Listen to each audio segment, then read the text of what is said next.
chassis is rigid and the logic core is secure, but a robot is only as robust as its exterior defense. Welcome back to True North Mechatronics. Today we're engineering the Forward Fender Panels. Take a look at the completed geometry on screen, oriented exactly as it will sit on the printer build plate. Notice the 7 integrated mounting bosses protruding vertically. You'll also note a deliberate absence of lateral wheel flares. This is a strict exercise in design for additive manufacturing. By keeping the primary exterior face perfectly perpendicular and planar, we eliminate the need for overhang support structures and guarantee maximum bed adhesion. These panels are the primary structural mounting points for the entire Forward Cowling Assembly. We're maintaining the design language established in the Citadel Doors, incorporating matching angular apertures and a specific forward quarter-light cutaway that follows the rake of the windshield. Design, engineer, deploy. Let's get to the CAD. Begin by creating a new body and a new sketch. We'll put that sketch on the XY plane. Next, we're going to create an arc. This is going to anchor our entire panel shape. This arc traces the outside diameter of the wheels that we're using. So we're going to constrain the radius of this arc to 32 millimeters.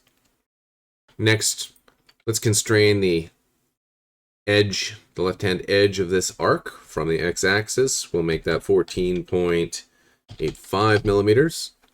And we'll constrain the right-hand edge from the x-axis to 8.5 millimeters.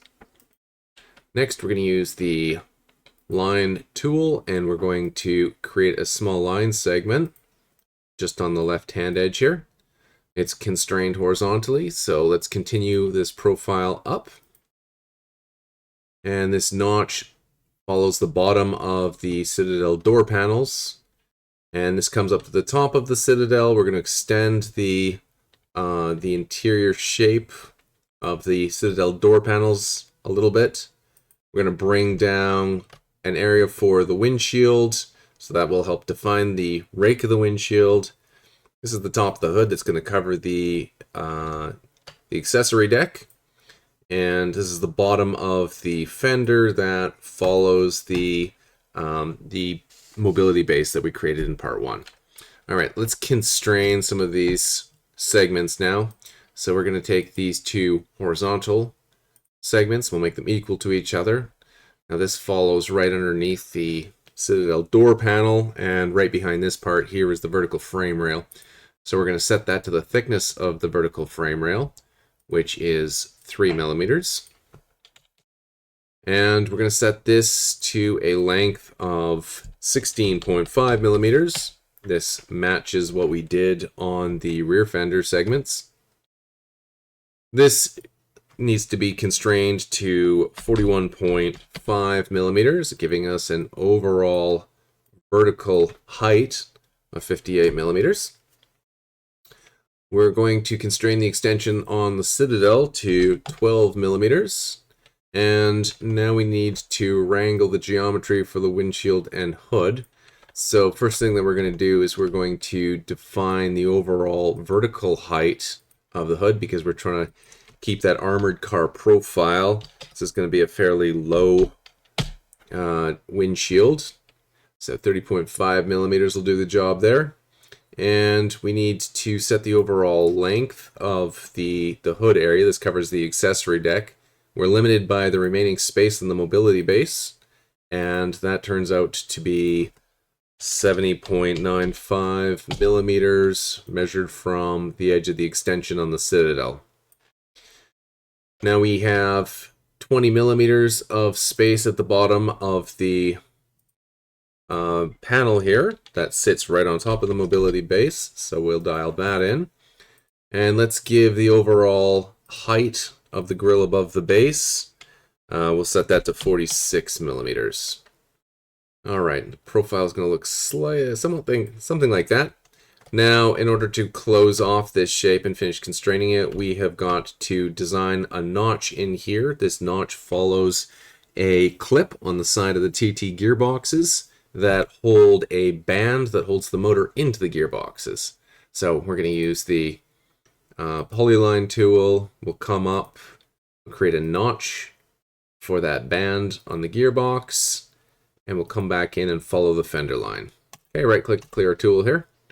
And we'll line that up roughly like this. First thing I'm going to do is I'm going to constrain the distance away from the edge of the panel for that notch. I'm going to set that to 18.8 millimeters. Next, I'm going to set the distance of this notch above the bottom of the fender panel. So I'm going to set that to 9.5 millimeters. And I'm also going to set the overall height of this notch here. That's going to be 6 millimeters. Let's bring that constraint out so we can see it. All right.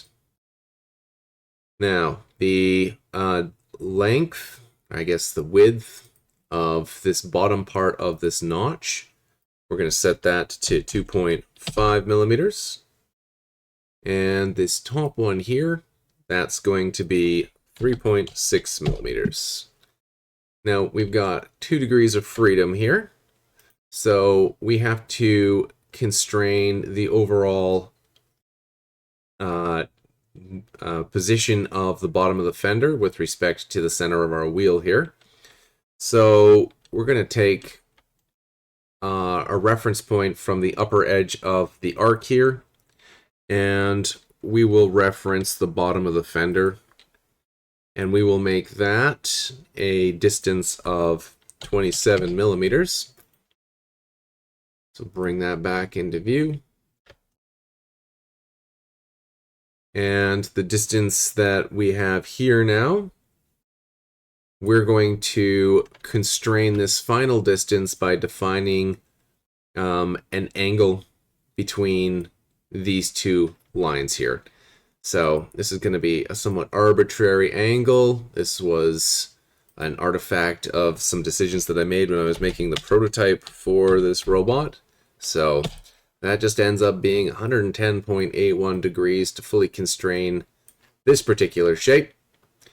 So there we have it. We have a fully constrained outline for the front fender panel. So we're going to close out of that, and we're going to pad this shape to 3 millimeters. Now, the next thing that we're going to do is we're going to add some cutaways and continue on our design language of these triangular and angled apertures that we've been cutting in the panels. Now, we made some interesting angled apertures in the Citadel door panels, and we're going to continue on with that. We're going to create that forward quarter light cutaway here, and we're going to make it so that this cutaway runs parallel with the Citadel door panels, but also runs parallel with the rake of the windshield. So we're going to constrain the top end of this cutaway so that it is horizontal. We'll do the same with the one below. And now we're going to constrain this shape, but to constrain this shape, we need to reference some edges of the geometry here. So we're going to reference the top of the Citadel, the windshield, and the hood line. We'll also reference the front clip where the grille will be screwed in later. Alright, so that's the top edge of the panel referenced. So now we're going to set some constraints. We're going to set the top of this cutaway so that it is 4.5 millimeters away from the top. We're going to set a similar constraint for the distance between that and the Citadel door panel, so 4.5 millimeters. We need to make sure that this line here runs parallel with the windshield rake, so we'll select both of those and we'll set them to be parallel. And now we can take and set the distance of this cutaway from the windshield area, and that will also be 4.5 millimeters. Lastly, we're going to set the length of this, I guess the horizontal width, that'll be 4 millimeters. Let's set the overall height of this cutaway to 37.5 millimeters. And let's set the height of this diagonal area with respect to the vertical. We'll set that to 4 millimeters. And that fully constrains this forward quarter light cutaway. So we're going to move on now to the front part of the grill, or of the fender panel. And we're going to create a shape that's reminiscent of what we created in the Citadel door panel. So we're going to bring a line up here parallel with the top of the hood. We're going to drop down, and then we'll run horizontal over to the edge. And we're going to create another somewhat similar feeling shape down here at the bottom. There's not really enough space in this panel to create that triangulated lattice look that we have been using on the rear panel, so we're just sort of creating, reproducing sort of the look and feel of some of the shapes that we've used in other places on the robot. Okay, so now we're going to constrain these shapes. So we'll make that one parallel there, and we're going to set these at a distance of 4.5 millimeters from these edges here. So we'll set that one to 4.5. We'll set it 4.5 millimeters from the edge. We'll do the same for the one down here. So that's going to be 4.5 millimeters. And now let's constrain these a little bit more. So let's set an overall length on the top of this cutaway. I'm going to do that with respect to the horizontal. This is arbitrary, so you can constrain it differently if it matches your aesthetic taste. I'm going to make this one so that it's vertical. And I'm going to constrain this vertical here to 5 millimeters. All right, so now I'm going to constrain the bottom of this to 18 millimeters. And the last thing that I need to do is constrain the very edge of it, so I'm going to constrain that to 11 millimeters. Okay, so with that, this cutaway is fully constrained. Again, it's more aesthetic than it is functional here, so feel free to freehand it if that's what you want to do. Certainly what I did in the first prototype. Alright, so let's constrain this bottom portion now. So I'm going to constrain its vertical height here to 14.5 millimeters. I'm going to constrain its bottom segment here to 9 millimeters. I will constrain its total horizontal length to 11.5 millimeters. Let's constrain this top portion here to 4 millimeters. And let's also constrain this portion here to a vertical height of 11.5 millimeters. And we've got 1 degree of freedom on this, so let's lock the bottom of it down so that it is 4.5 millimeters away from the bottom. Alright, just bring that constraint out so we can see it.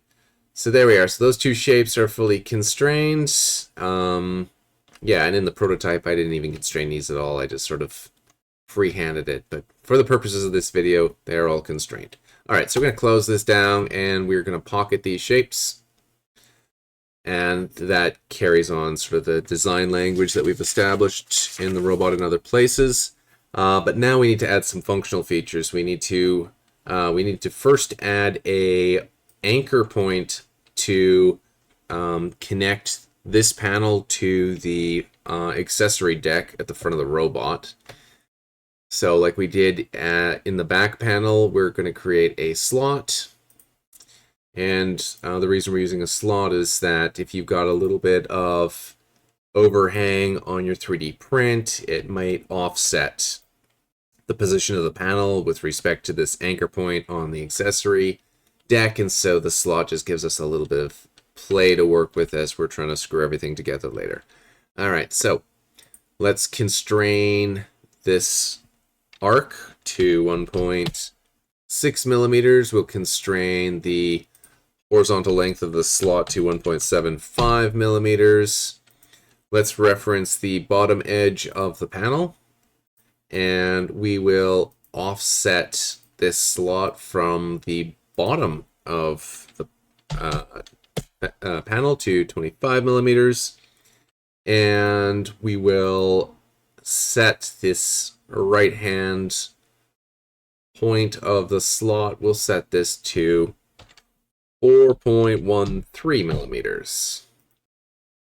All right, so there we are. This slot is fully constrained. It will line up nicely with the anchor point on the accessory deck, so we can close that and pocket that shape. Next, we need to add the mounting bosses to this panel that we will be using to attach the windshield, hood, and grille to later. So we're going to reference the edge closest to the Citadel door panels. We'll reference the edge next to the windshield. And now we'll create 4 bosses. We'll do that by creating 4 rectangles. The second set of rectangles, we're going to have to use the polyline tool for. And then we're going to have to constrain them so that they are all square with respect to the windshield rake. So let's set these lines. First, let's set this line and this line so that it's parallel with where the windshield's going to sit. Then we're going to take the edges here and we're going to make them so that they're perpendicular. We'll do the same thing for the bottom one. So we'll make those perpendicular and we'll make those perpendicular. All right, so now that we've squared up our shapes, we're going to set it so that they all have an equal length to each other. So select an edge on all 4 of those and set them equal. We're going to make them all the same thickness. So select one of the minor edges on each one of the rectangles and make them equal. All right, now we've got a lot of constraints here that are clouding up what we're doing here. So I'm going to hide those current group of constraints.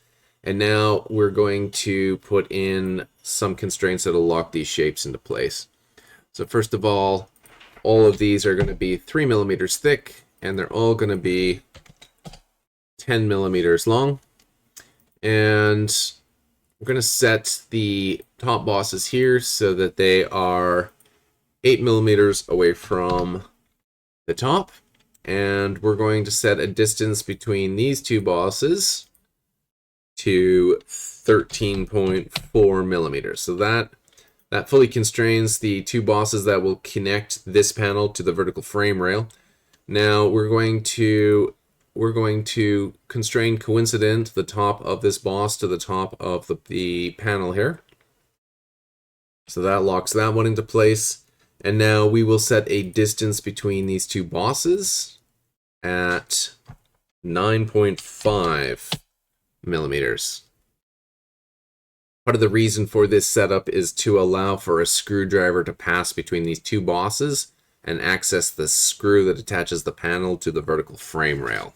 So I had to play around with the location of those until I got it just right, or until I got it close enough. All right, so we're going to close these and we're going to pad these out to 9 millimeters. And now we're going to create the anchor points in these bosses. So create a sketch on this face here, and we're going to create 2 circles.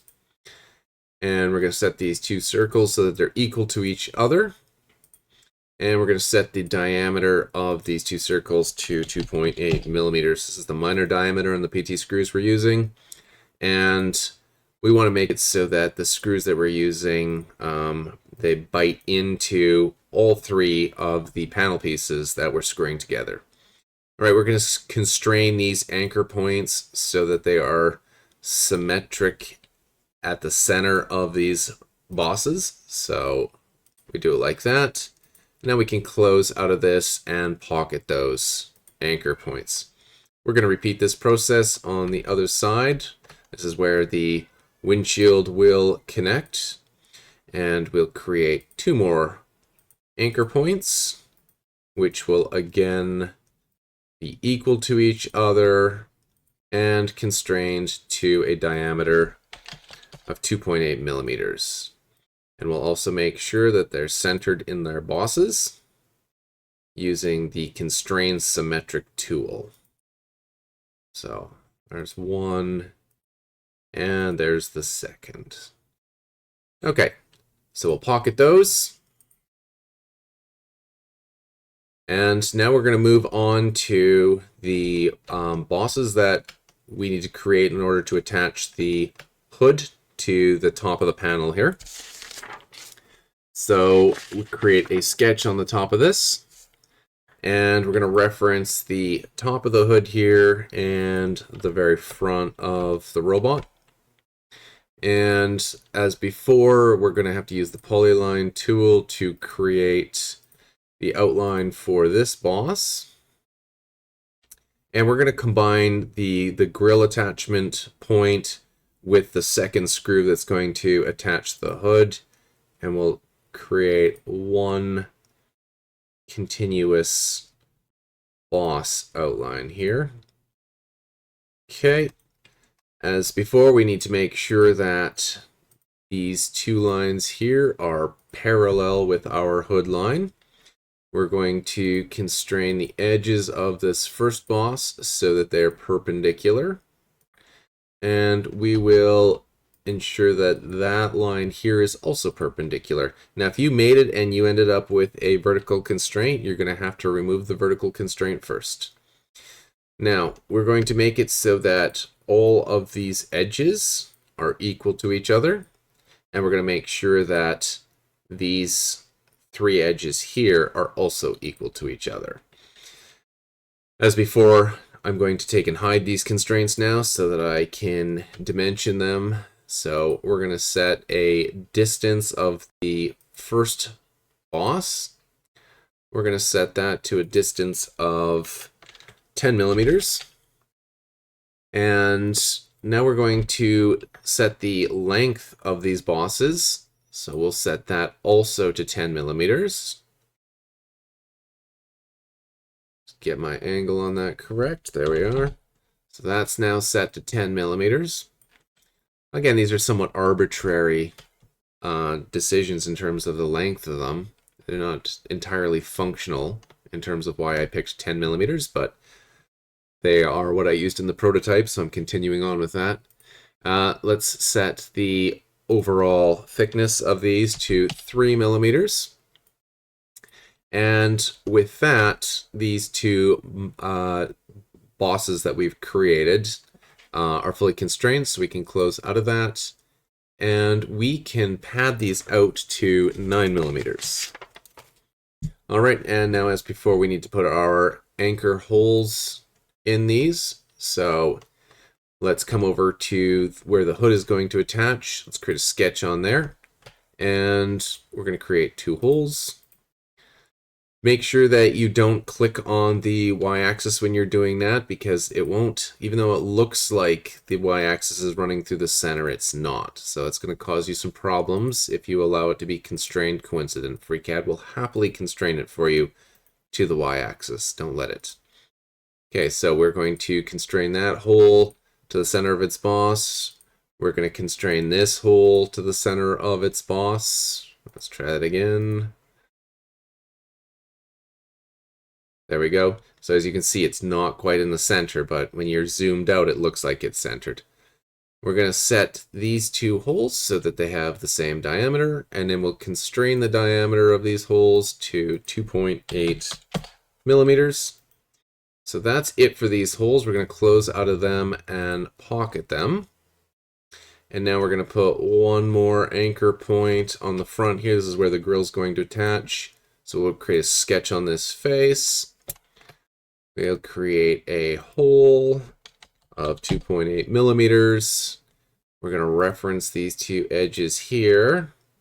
And you've got to be careful that you don't start by clicking on this, because if you try to constrain it symmetric to the boss using these 2 lines here, the hole will be lower than where it needs to be. So we're going to use these two holes here, or these two vertices there, and that will constrain that hole so that it is in line with the rest of the mounting holes that we've created.